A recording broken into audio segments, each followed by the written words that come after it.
Hi guys, welcome to video number 26. This is Detroit. Today I'll be showing you my repainted version of the Axis and Allies version of the Imperial Japanese Navy.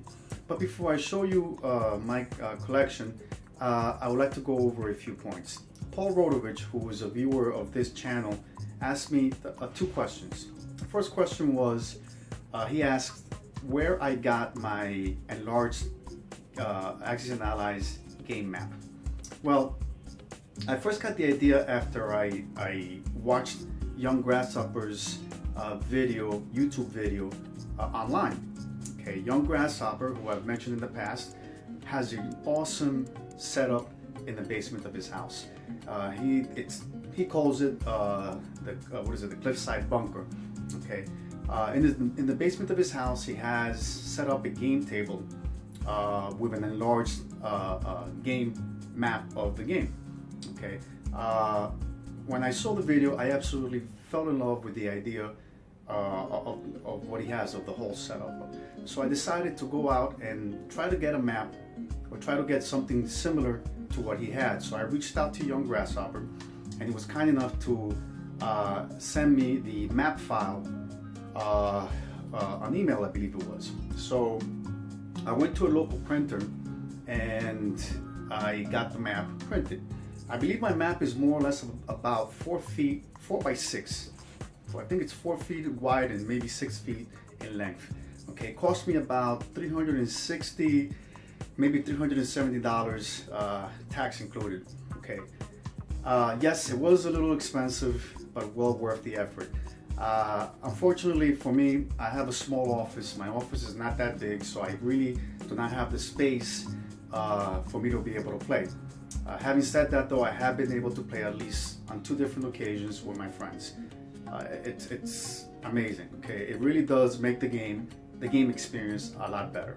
Okay, the second question that Paul has for me, he asks me if I had thought of actually mounting my miniatures on bases, okay, or on stands that sites like FMG sell on their websites. Well, I had thought of the idea of actually mounting my miniatures, but I decided against it for 2 reasons. The first reason is that for storage reasons, it makes storing your miniatures more complicated when you have them on stands. The second reason is that for gaming purposes, sometimes when you're playing the game, you actually like to place let's say your fighters on your aircraft carriers. If you have them on bases, it doesn't quite work out. So for that, those 2 minor reasons, I decided a while ago not to mount my miniatures. Okay, what else? Oh, Table Rome from AxisandAllies.org pointed out for me that I was inaccurately referring to where I was getting my miniatures from, or who manufactured what. Okay, Table Rome, you're right. I was being inaccurate, and I give you credit for that. From this moment onwards, when I show my videos, I will refer to where I purchased my miniatures from. For example, Historical Board Gaming, I know they sometimes do sell miniatures from other manufacturers. So from this point onwards, I'll just refer to where I get my miniatures from. Okay. All right. What else? Just one more thing. If you guys have any questions as to how I paint or what techniques I use to paint my miniatures, please go ahead and ask. Just ask. Make them the commentaries, and I'll try to answer them both. I'll try to make a commentary, or I'll try to answer on this format using a video format. Okay, just keep in mind, please, and as I stated before in other videos, I am not a professional painter. I am a self-taught guy who basically learned from doing his own research, asking a few questions here and there, and from watching other people's YouTube videos. Okay, so having said that, I will now go ahead and show you my repainted version of the Axis and Allies Japanese Imperial Navy. Guys, thanks for watching.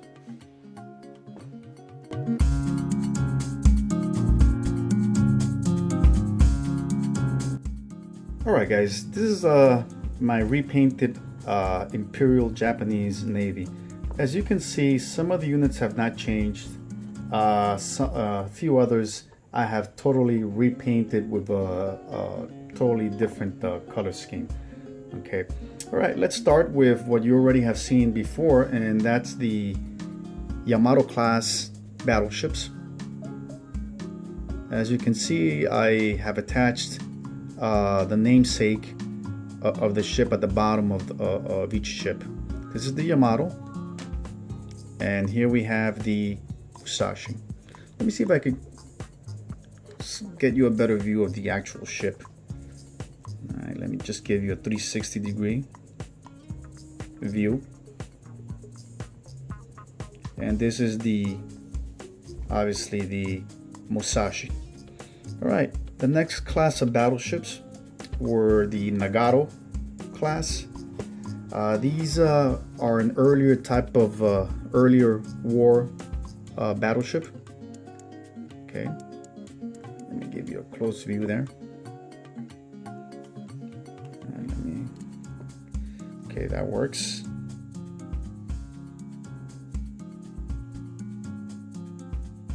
I've attached the decal of the Imperial Japanese flag, and also the name at the bottom, the namesake, the Nagaro.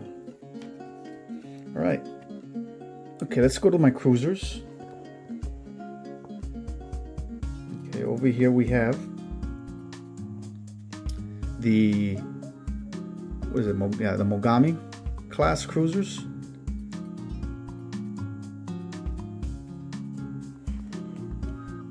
There you go.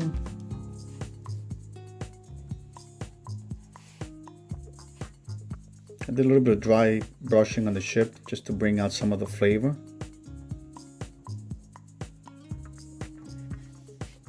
Okay.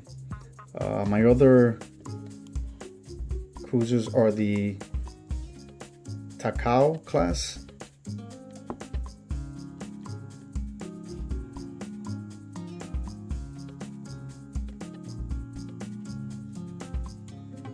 All right. Okay, and I forgot to also show you another early war battleship, the Yamashiro, but then the actual name of the class is the Fuso class battleships. Okay, these I painted I would say like about 8 months ago, more or less, maybe a year ago. All right, and the last of my cruisers, these are the Isuzu class, actually Nagaro class. Okay, these are really early war cruisers of the Japanese Navy. Okay, let's go to my destroyers. Okay, here you have a Kajero class destroyer.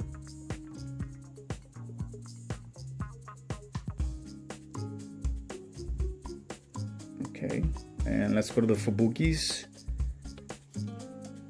There's a Fubuki class right here.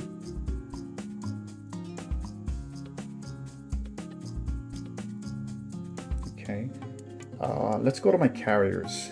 All right, I think I've shown these before in my previous, or if not my second to last video. The Unreal, I have two of them. This is the Keiga.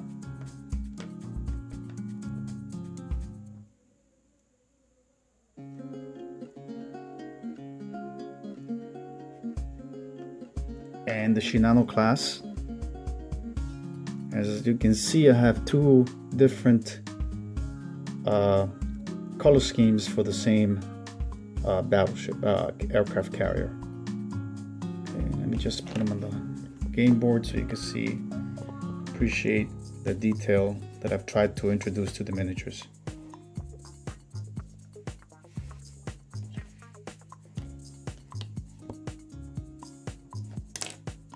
All right, let's put them back. And the light carrier, what is it, Ryuho, and the same carrier again. Two different color schemes of the same carriers, or carrier for that matter. Okay, all right. I got two more carriers to show you, two different classes that I have not yet shown you guys, and this is the Akagi, which I recently painted. And of course, as I normally, when I paint one, I tend to paint a second one. I don't quite remember if I had shown these to you before, but I may have, but I'm not quite sure if I did in the last video. But basically the same carrier, just with slightly two different color schemes. Okay, and this one is the Zuiho.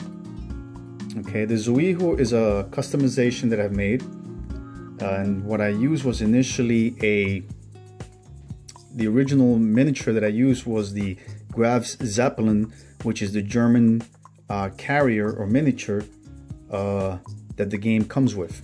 Okay, what I did was that I just sanded down or polished down the island, which is missing on the I'm forgetting the name, the Ruiho. Okay, and also I sanded down part of the flight deck in the back to give it more of an appearance that looks like the actual carrier, like the Zuiho. I'm sorry, I meant to say. Okay, all right. So this is a customization that I've made. Okay. Also, just a side note. I for my French Navy collection, I've taken the Yamato battleship and customized it to look like the French battleship, the Richelieu. Okay, so in one of my future videos, probably my next video, I'll show you my French collection, and I will show you what I did to customize the French Richelieu. All right, let's continue.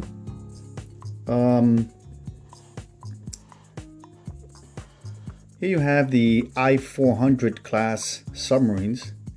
Okay, the I-400s were the largest subs that were built during the Second World War. They were actually supposed to be aircraft carriers. Each submarine carried 3 aircraft inside the submarine. Okay. All right. So the next type of submarine that we have here is the I class. Okay. Let's move on to the naval transports.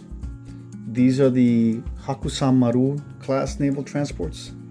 And again, I also introduced a different color scheme to the original naval transports that I had painted slightly different in the past. All right. All right, guys. This is it for this video, video number 26. Video number 27 will be the next video, and God willing, if everything goes well, I should be able to show you my painted or finished collection of the French Army and hopefully French Navy. So until next time, guys, thanks for watching.